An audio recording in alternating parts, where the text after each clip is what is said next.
Welcome back. वैसे census या मर्दमशुमारी इतना बड़ा इशू था नहीं, या कभी ऐसा लगा नहीं था कि ये भी पॉलिटिसाइज किया जाता होगा, या ये ऐसा इशू होगा जिस पर पॉलिटिक्स हो सकती होगी, जिस पर मसाइल शुरू हो सकते होंगे।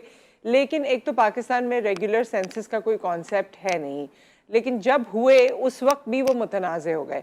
आपने देखा कि जमात इस्लामी इस हवाले से पेश रही है, एहतजाज भी करती रही है, अपनी आवाज़ भी बुलंद करती रही है।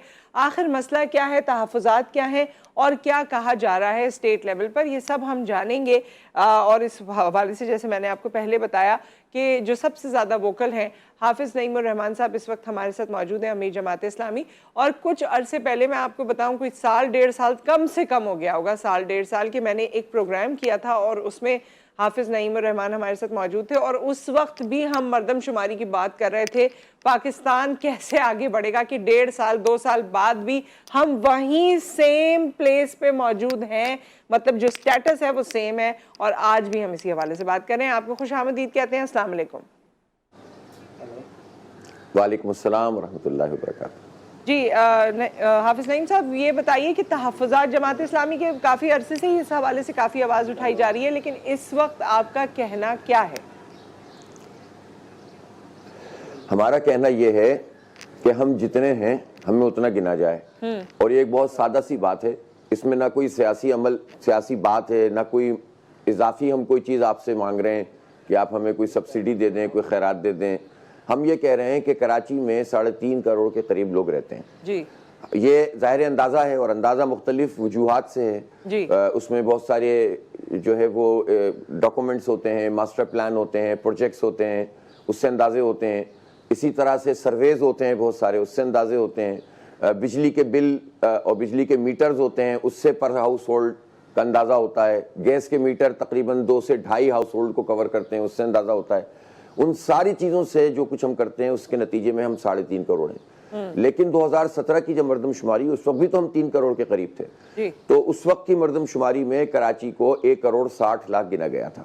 ये उस वक्त की बात है जब नून लीग की हुकूमत थी। वो हुकूमत खत्म हो गई क्योंकि उस मुतनाज़ हो गया। हमने कहा भाई नहीं है, इतनी आपने 1 करोड़ 60 लाख गलत गिनाए, लेकिन उन्होंने कहा नहीं ठीक है। बहरहाल ये तनाज़ा बना। सिंध हुकूमत ने भी इस पर इख्तलाफी नोट लिखा था और हमने ये कहा था इसकी मंजूरी नहीं होनी चाहिए।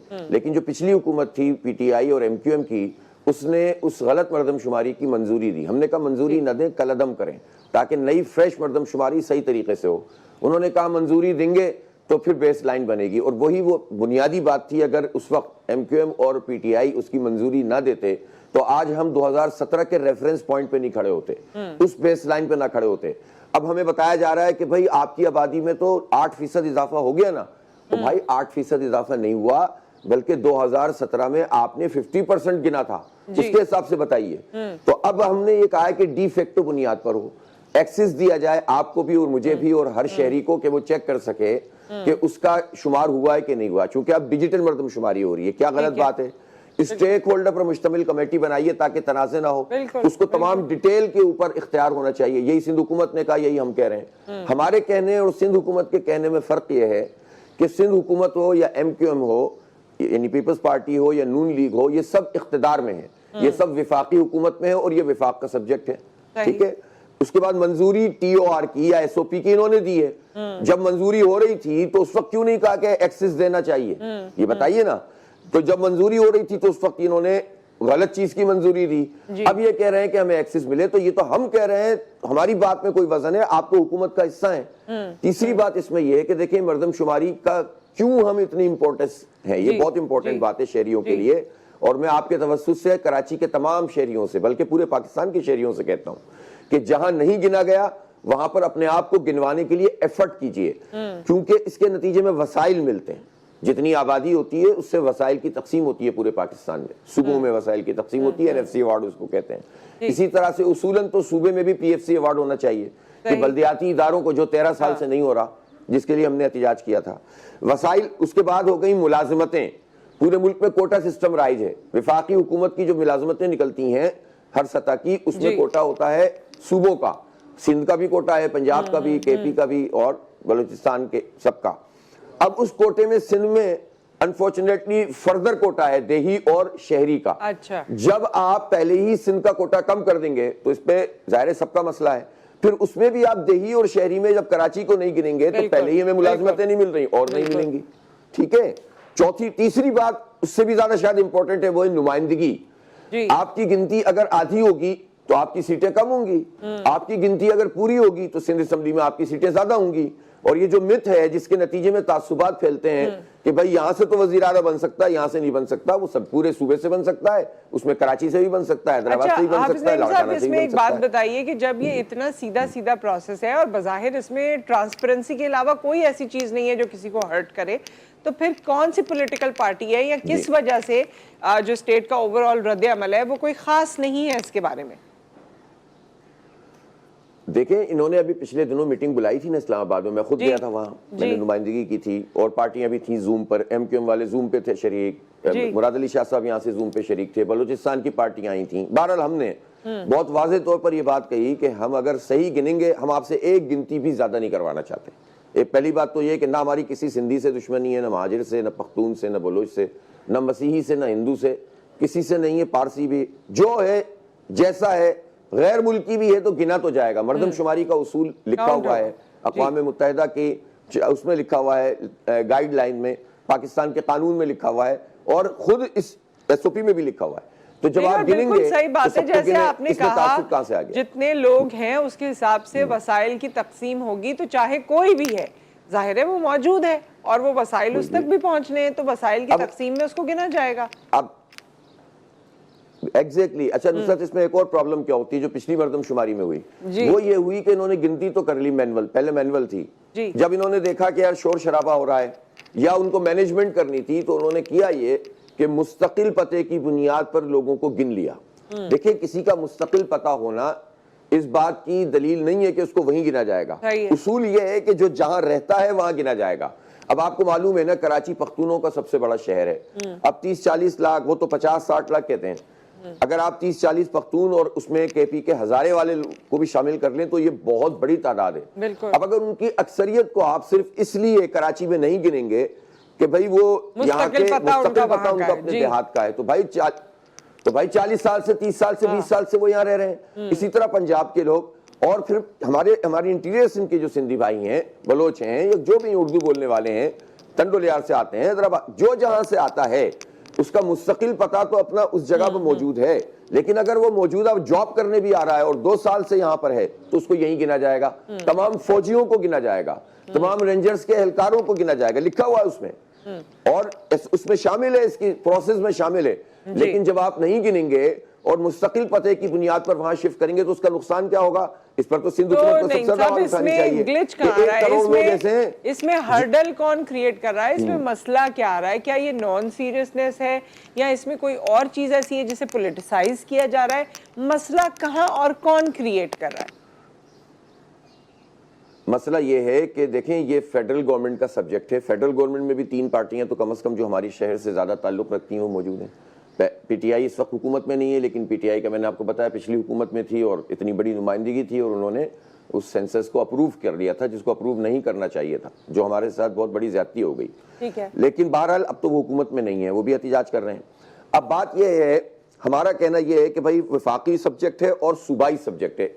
फेडरल लेजिस्लेटिव लिस्ट 2 में आता है, इसमें दोनों हुकूमतों की इन्वॉल्वमेंट से ये मर्दमशुमारी होती है। अब सूबाई तौर पर जो अमला मौजूद है उसकी ट्रेनिंग प्रॉपर अगर नहीं हो, इनकॉम्पिटेंट हो, जिसकी ट्रेनिंग हुई हो वो काम नहीं कर रहा हो, दूसरे से काम करवा रहे हो, चूंकि तमाम यहाँ सिस्टम DCs के पास है और DCs सिंध हुकूमत के मातहत हैं, तो रिस्पॉन्सिबिलिटी उनकी है कि अगर 32,000 फ्लैट कराची में मौजूद हैं, हाई राइज बिल्डिंग, और उसमें से 40-50% की काउंटिंग नहीं हुई इस वक्त तक, राइट नाउ, जो मैं नहीं कह रहा, ये खुद जो पाकिस्तान ब्यूरो ऑफ स्टैटिस्टिक्स के लोग हैं, जब उन्होंने कॉम्बिंग ऑपरेशन किया यहाँ पर आके, उनके 30 लोगों ने, उन्होंने खुद फाइंड आउट किया, आज से 10-12 दिन पहले की बात है, जिसके बाद फिर इसको एक्सटेंशन मिली है। हमने ये कहा है कि भाई तमाम फ्लैटों के हर फ्लोर को और उसमें रहने वाले हर फर्द को गिनो, तो जाहिर है इतनी, फिर आबादियों की आबादियां ऐसी हैं, मसलन सोराबगोट टाउन के लोगों को नहीं गिना गया था एक तवील अरसे तक, उसमें किसी आबादी पे जो है ना मीमशीन यानी खाना शुमारी का नंबर लगा हुआ था, ना गिना गया था। इसी तरह हमने पॉइंट आउट किया, बाकायदा वर्किंग की है, सर्वे किया है, तो आप गिने। लेकिन आप जब इस रेशो को कम करने की कोशिश करते हैं जो कराची और अदर दिन कराची है, तो आप किसी सिंधी महाजिर की भलाई नहीं करते, बल्कि आप अपने हिसाब से अपनी सीटों को बढ़ाने के लिए असम्बली में अपनी नुमाइंदगी को बढ़ाने के लिए कारगरी करती। जब इस पर बात करो तो ये कहते हैं लिसानियत है। भाई लिसानियत नहीं है, लिसानियत तो आप फैलाते हैं। और सिंध हुकूमत का तो खास कंडक्ट ये होता है कि वो कराची को सूबे का हिस्सा ही नहीं समझते, इससे लेते हैं, इसको देते कुछ नहीं है। आप, मैं किसी भी तरीके के एविडेंस से ये बात समझा सकता हूं। तो अपने कंडक्ट को दुरुस्त कीजिए, अपने सूबे की गिनती बढ़ाइए, हम आपके साथ हैं। और बिल्कुल ये जो कंडक्ट की बात की जा रही है, इसमें जॉब्स की अगर बात की जाए ना स्पेसिफिकली, तो फिर आपको ज्यादा अंदाजा होता है, क्योंकि कराची का नौजवान तो इस बारे में सोचता ही नहीं है कि उसे गवर्नमेंट की नौकरी मिलेगी। आई डोंट नो, मैं बहुत सी जगहों पे गलत भी हो सकती हूँ, लेकिन जो मैंने देखा है कि कराची का नौजवान तो उस कैटेगरी में आता ही नहीं है, या वो अपने आप को लाता ही नहीं है उस कैटेगरी में कि जी मैं अप्लाई कर दूं या मुझे ये नौकरी मिल जाएगी। खैर नईम भाई, हमें ये भी बताइए कि कोई 15 जनवरी को एक इलेक्शन हुआ था, आज आपसे बात हो रही है, मर्दमशुमारी की बात हो रही है, लेकिन मेरे जहन में आया कि 15 जनवरी को एक इलेक्शन हुआ और आज 2 मई हो गई, उस इलेक्शन का नतीजा नहीं आया कोई भी। नहीं, 15 जनवरी को इलेक्शन हुआ और कराची के लोगों ने सबसे ज्यादा वोट जमात इस्लामी को दिए और सबसे ज्यादा सीटें भी मिली। जब सीटें ज्यादा होने लगी तो हमारी सिंध हुकूमत ने नतीजे बदलना शुरू कर दिया। अब देखें ना, इलेक्शन कमीशन में भी यही प्रॉब्लम होती है कि एक तरफ इलेक्शन कमीशन होता है, वो भी इन्फ्लुएंस्ड होता है, दूसरी तरफ इलेक्शन कमीशन का अमला भी वही होता है जो सरकारी होता है। अब हुआ ये कि जहां पर हम 7,000 वोट लेकर जीत गए और 1,500 वोट चौथे नंबर पर अगर पीपी का बंदा था औरंगी में, 5,000 हमारे थे और 800 उनके थे, इससे मल्टीपल। तो उनके नतीजे को शाम को जब नतीजा हमने बनवा लिया बड़ी मुश्किल से, फॉर्म 11 हमारे पास मौजूद है, तो बाद में जो आरओ होता है असिस्टेंट कमिश्नर, डीआरओ होते हैं डिप्टी कमिश्नर, ज्यादातर वही थे, उनके जरिए से नतीजा बदलवा दिया, नंबर बदल के आपको हरवा दिया, हमें हरवा दिया, उनको जितवा दिया। अब उसके लिए मारे मारे फिर रहे हैं। इलेक्शन कमीशन में दो महीने तक लड़ते रहे। उन्होंने कहा नहीं बिल्कुल ठीक बात है, सारे प्रिजाइडिंग अफसरों को बुला के चेक किया, पकड़े गए, उसके बावजूद नतीजा ये दिया कि रिकाउंट है। हमने कहा रिकाउंटिंग की जरूरत नहीं है भाई, रिपोल करवा दीजिए अगर ज्यादा मसला। 800 और 5,000 में रिकाउंट हुआ, 800 और 5,000 में रिकाउंट हुआ और 800 वाला जो है 5,000 से तजावज कर गया। इतनी गलती थी अकाउंटिंग में? नहीं, वो उन्होंने इतनी जबरदस्त काम किया उन्होंने कि 5,000 उन्होंने तो देखे थैले उनके पास रहे 2 महीने जी। जिसको इलेक्शन कराना है, जिससे शिकायतें, थैले उनके पास, नतीजे उनके पास, सब कुछ उनके पास। हमारे पास सिर्फ एक चीज थी जो बिल्कुल जेन्युइन थी, वो ओरिजिनल फॉर्म 11 होता है जिस पर नतीजा लिखा जाता है, वो हमारे पास उन्हीं के दस्तखत करदा था। तो उन्होंने प्रेसिडिंग अफसरों पर प्रेशर डालकर नए फॉर्म बनवाए, पुलिस को इस्तेमाल किया, धोखा दिया, लालच। वो जाकर इलेक्शन कमीशन में पेश किया, इलेक्शन कमीशन में पता चल गया कि जाली हैं, लेकिन उन्होंने कहा हम इसका फॉरेंसिक करेंगे फिर केस, लेकिन इलेक्शन कमीशन ने दोबारा नहीं बुलाया, फैसला दे दिया। हमने इस्लामाबाद हाईकोर्ट से स्टे लिया और उनका फैसला कलअदम करवा दिया। अब हम दोबारा से ये करवा रहे हैं कि रीपोल करवाएं। तो देखिए कितना लड़ना पड़ता है एक जायज काम के लिए। रीपोल होगी नहीं, वो तो हम कह रहे हैं, होना तो ये चाहिए था कि नतीजा दुरुस्त करते हैं, जी। लेकिन रीपोल भी कराएं तो हम तैयार हैं उसके लिए, हम तो जीते हुए। चले रीपोल हो तो मैं तो एक गुजारिश ये करूंगी कि रात 12 बजे 1 बजे उसकी अनाउंसमेंट ना हो, रीपोल हो तो वक्त पे अनाउंसमेंट हो जाए, लोगों को वक्त पे पता चल जाए, ये भी एक चीज है। लेकिन अगर हमारे सिस्टम इस तरह इतने डीरेल होंगे, मर्दमशुमारी की जो बात हम कर रहे हैं 2017 में, फिर उसके बाद मुझे याद है 19 में हमने मुख्तलिफ वक्तों में इसकी बात की, तो 2017 से लेकर 23 तक अगर देख लें 6 साल इसको हो गए, ये मामला वहीं का वहीं है। हमारे जो प्रोजेक्ट्स हैं पानी के और दीगर, वो मंसूबा वहीं का वहीं है। अभी हम बात कर रहे हैं ये इलेक्शंस की, जिसमें जो मतलब बड़े ही एक नॉमिनल किस्म की चीज़ थी, उसका नतीजा 6 महीने होने को है, वो भी पेंडिंग में। तो ये जो हमने सब चीज़ें पेंडिंग में रखी हुई है, इससे तो पाकिस्तान ही पेंडिंग में चला जाएगा। देखें ना, असल बात यह है ना कि शहर का कोई वाली वारिस नहीं है। बल्दियाती इंतखाब के लिए हम इसलिए तो जोर लगा रहे थे कि भाई जो भी होगा एक मेयर तो होगा। अब लोग कहते थे यार मेयर तो पिछले वाले भी थे, रोते रहते थे। हमने कहा भाई हम तो रोते नहीं हैं, हम तो अपने हिस्से का काम भी करते हैं। तो लोगों ने हमारी बात को कबूल किया और जमात इस्लामी ने बाउंस बैक किया बहुत बड़े पैमाने पर, और लोगों ने भरपूर साथ दिया और अभी भी दे रहे हैं। अभी भी लोग मुझसे सवाल करते हैं कि भाई आप कब काम शुरू करेंगे, तो मैं कहता हूं भाई वो तो हम तो लड़ रहे हैं इसलिए कि हम जीत चुके हैं और काम शुरू करवाएं। हमारे चेयरमैन वाइस चेयरमैन जो यूसी के हैं वो हलफ नहीं ले रहे, वो बेचारे फिर भी लगे हुए हैं, कुछ ना कुछ करवा रहे हैं काम। लेकिन जगह जगह पर क्योंकि इनकी इत्तेहादी है एमक्यूएम पीपल्स पार्टी की, और गवर्नर और एडमिनिस्ट्रेटर लगाए हुए हैं पीपल्स पार्टी के, राब्ता कमेटी का मेंबर एक डिस्ट्रिक्ट का एडमिनिस्ट्रेटर है। और वहां जब गुलशन इकबाल या इसके लोग जाते हैं कि भाई हमें भाई गटर के ढक्कन ही दे दो, वहां लोग गिर रहे हैं, तो वो एडमिनिस्ट्रेटर साहब ये काम नहीं करने देते। तो ये तो हाल है इन लोगों का। हुकूमतों में बैठे हुए हैं, सिस्टम को चलाने के बजाय रोक रहे हैं। लड़ेंगे इंशाल्लाह और एक एक वोट को तहफ़्फ़ुज़ करेंगे और एक एक गिनती का भी तहफ़्फ़ुज़ करेंगे। इसीलिए हम जिद्दोजहद करें, हमारा कोई जाती मकसद नहीं है इसमें। अब जो मर्दमशुमारी के हवाले से जितनी आपने गुफ्तगू फरमाई है, इसका रिजल्ट क्या होगा? कोई कंक्लूजन आया है या आने वाला है या आएगा? देखिए, पहला मरहला तो ये है कि उन्होंने 15 दिन की मजीद एक्सटेंशन दी है। कराची में तो शुरू ही 15 दिन बाद हुई थी, ठीक है ना। चले 15 दिन की इन्होंने मजीद एक्सटेंशन दी है। हम कराची के शहरियों से ये भी कह रहे हैं कि हम सिर्फ आवाज़ नहीं उठाएं बल्कि अपने हिस्से का काम भी करें और ताउन भी करें अगर अमला आ रहा है, और अपने आप को रजिस्टर करवाएं। और जो हेल्पलाइन का नंबर दिया हुआ है महकमा शुमारियात ने, एटलीस्ट उसको कॉल करके कहें कि अपने अमले को भेजे, रिकॉर्ड पर तो आएगी ना बात। और अगर नहीं होता है तो जमात इस्लामी ने एक पोर्टल बनाया हुआ है JICensus.com का, उस पर जाइए तो आप उस पर शिकायत दर्ज करा दीजिए कि हमारे पास नहीं आए और हमें गिनती नहीं किया गया, तो हम उनका मुकदमा लड़ेंगे। हमारे पास एक एविडेंस होगा भी, हजारों की तादाद में हमने इलेक्शन कमीशन को पहुंचा दिया वो और बता दिया कौन कौन सी जगहों पर नहीं हुआ। तो अब अगर लोग भी तो अपने आप को गिनवाएं, इसलिए कि हमें ना मायूस होकर घर नहीं बैठना है, अपने हिस्से का काम करना है। तो सब लोग इस अमल में हिस्सा लें, सब अपनी गिनती करवाएं, आपकी गिनती कोई नहीं रोक सकेगा इंशाल्लाह। और एक आखिरी बात मैं ये कहना चाहूंगा कि बाज पार्टियां ये चाहेंगी कि हुकूमत के साथ डील करके कोई ऐसा फिगर देख लें जो पिछले के मुकाबले में थोड़ा ज्यादा नजर आए, लेकिन वो एज पर एक्चुअल ना हो। तो ये सौदेबाजी की बातचीत भी चल रही है और कहें देखो हमने इतने बढ़वा दिए। मैं ये कहना चाहता हूं कि भाई ये कोई जूते की दुकान नहीं है, कपड़े की दुकान नहीं है कि आप बार्गेनिंग करें कि आप इतने 1000 से शुरू करें और मैं इतने 100 से शुरू करूं और एक जगह पर आकर रुक जाएं। ये नहीं है। हम इंसान हैं जीते जागते, हर सिंधी, महाजिर, पख्तून, बलोच सबको गिना जाए। बिल्कुल, सबको गिना जाए। हर पंजाबी, सराइकी, कश्मीरी, सबको गिना जाए। और ये ज्यादती नहीं है कि 30 40 साल से 20 10 साल से यहाँ पख्तून रह रहे हैं उनको यहाँ गिना ना जाए, सिंधी रह रहे हैं उनको गिना ना जाए, बलोच रह रहे हैं उनको गिना ना जाए। भाई हम सबका मुल्क है, हम सबका शहर है, मिनी पाकिस्तान है ये। तो आप इसी को नहीं गिनेंगे तो पूरा पाकिस्तान आगे कैसे बढ़ेगा? गए गुजरे हालात में भी हम टैक्स दे रहे हैं और आधा पूरा पाकिस्तान दे रहा है। आधी मईशत हम चला रहे हैं, आधी पूरा पाकिस्तान मिलकर चला रहा है। 67% रेवेन्यू हम दे रहे हैं, तो आप हमें गिन भी नहीं सकते। आवाज उठाएं तो आपको तकलीफ होना शुरू हो जाती है। बस ये है मसला। बहुत बहुत शुक्रिया हाफिज तैमूर रहमान साहब आपका, आप हमारे साथ मौजूद रहे और बातें आपकी बिल्कुल ऐसी ही हैं जो सबको समझ में आने वाली हैं और समझ आनी चाहिए।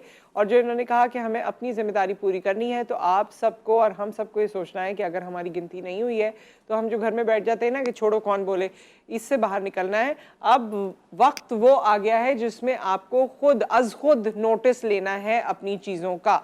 और जो मर्दमशुमारी के जितने उसूल हैं या उसके लिए जो ज़ाब्ता बनाया गया है, जो लॉज उसके हवाले से मुरतब किए गए हैं, उनको पेश नज़र रखते हुए मर्दमशुमारी का इनेकाद होना चाहिए या इसको मुकम्मल होना चाहिए। विद दैट एक ब्रेक आ गया। ब्रेक के बाद एक ऑडियो लीक हुई है, वो ऑडियो में क्या कहा जा रहा है और उसके पेश नज़र कौन कौन सी ऐसी चीज़ें हैं जो हमें इफ़ेक्ट कर सकती हैं, उस पर हम बात करेंगे इस ब्रेक के बाद।